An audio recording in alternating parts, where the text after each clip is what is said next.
Et comme chaque lundi, nous retrouvons Séphora Namani pour la chronique culture. Bonsoir Séphora. Alors aujourd'hui, vous allez nous parler du salon Histoire de lire qui se tenait ce week-end à Versailles. Exactement, bonsoir Florent. Alors quelques chiffres pour commencer. En 2014, seulement 28% des Français avaient déclaré au ministère de la Culture avoir lu plus de 5 livres au cours de l'année, contre 39 en 2007. Alors c'est vrai, mais en même temps, il y a certains livres qui se vendent très très bien, notamment des livres d'histoire. Je pense donc à Métronome de Laurent Deutsch, qui est paru en 2009 et qui a été vraiment un grand succès. Exactement, je sens l'historienne en vous. C'était plus de 2 millions d'exemplaires pour le Métronome de Laurent Deutsch. Alors le livre d'histoire a-t-il le vent en poupe? Nous sommes allés vous poser la question. Oui, je lis des livres d'histoire parce que le présent s'explique par l'histoire. Ah non, pas du tout. Alors pourquoi ? J'ai pas le temps. Oui, ça me passionne, oui. Ça nous fait comprendre certaines choses. Et puis, quelquefois, ça nous permet de constater qu'on fait toujours les mêmes erreurs. Maintenant, à travers certains faits divers, enfin certains tournants historiques, j'ai envie de retrouver ou des sources ou des équivalences, oui. Alors ce week-end avait donc lieu la 8e édition du salon Histoire de lire dans les très bons salons de l'hôtel de ville et de l'hôtel départemental de Versailles, salon qui favorise la lecture par le livre d'histoire. Emmanuel de Crépy, adjoint au maire de Versailles et chargé de la culture, nous en parle. Nous sommes très heureux de pouvoir continuer cet événement qui est vraiment très apprécié aussi du public, puisque l'entrée est libre, on peut y acheter des livres et ça permet aussi de rencontrer des auteurs, de pouvoir assister à de nombreuses conférences. Ça permet aussi de découvrir des lieux magnifiques que sont par exemple le Salon des Aigles à l'hôtel du département. Et alors, le succès était-il au rendez-vous ? Écoutez, oui, pas loin de 10 000 visiteurs sont venus rencontrer les 150 auteurs internationaux attirés par le haut lieu historique qu'est Versailles, venus avec leurs publications. Alors, parmi eux, on pouvait voir Jean-Louis Bianco, Chantal Delsol, Benjamin Stora. Au rendez-vous, vraiment un public d'initiés qui aiment partager anecdotes et savoirs historiques.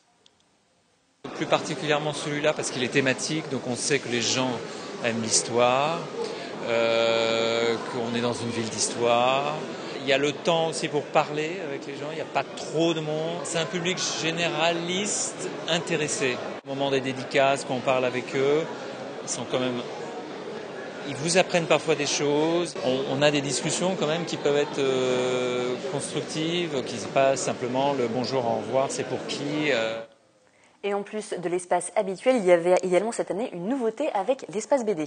Oui, alors vous aviez l'espace habituel dans le salon de l'hôtel de ville de Versailles, l'espace jeunesse, on pouvait retrouver différents ouvrages sur les mystères de l'Antiquité ou les plus grands monuments de France. Et la grande nouveauté de cette édition, c'était l'espace BD dans les salons de l'hôtel départemental. Alors étaient présents notamment Nicolas Tabaré et Laurent Vassilian pour Isnogout de père en fils et Pascal Davoz et Jean Torton pour leur biographie de Napoléon Bonaparte.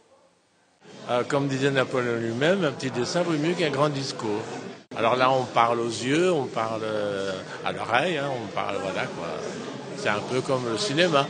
J'ai commencé à m'intéresser au précolombien après avoir lu Le Temple du Soleil de Verger.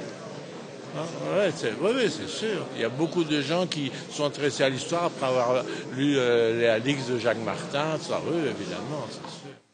Alors en plus, vous pouviez profiter de 16 débats, marque de ce salon depuis l'origine, 14 rencontres, une exposition autour de l'épopée industrielle de la manufacture de Saint-Gobain, une pièce de théâtre et différentes lectures par des comédiens en costume, comme notamment dimanche avec Laurent Deutsch justement.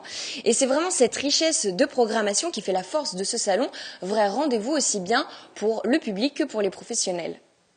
Un auteur est toujours content de dédicacer et de vendre son livre, mais ici nous faisons tout autre chose qu'une foire commerciale. C'est d'abord un lieu d'échange, où il y a des cafés d'auteurs où on peut, dialoguer, poser des questions avec un auteur, toucher un auteur. Alors moi j'y viens en tant qu'éditeur, beaucoup d'auteurs sont présents, des rendez-vous comme ceux-là il y en a peu.